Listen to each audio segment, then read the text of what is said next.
Hey there! Welcome to another day of English learning. In T's class, we'll go over some everyday phrases you can use real soon. These sentences are simple, easy to understand, and perfect for new learners. All right, let's dive in. What's the present simple tense? The present simple tense is used for talking about daily activities. Habit, regular, fax. Example. I wake up early in the morning. She works in an office. Now, let's try some common daily sentences. Daily use sentences. I wake up at the crack of dawn. I brush my teeth when I get up.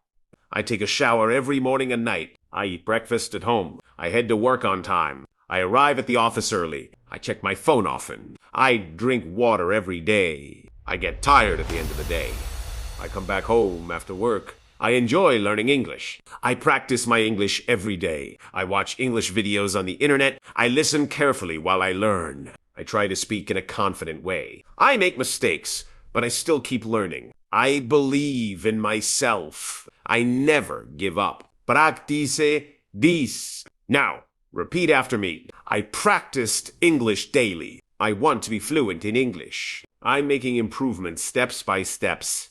Keep practicing these sentences. The key to success is daily practice. Don't forget, English is not hard to learn. Consistency is more important than perfection. Even just 10 minutes of daily practice can make a big difference in your life. Welcome to English Learning Series Day 2. See you in Day 3 with more powerful English sentences. Keep learning and growing. Thanks for watching.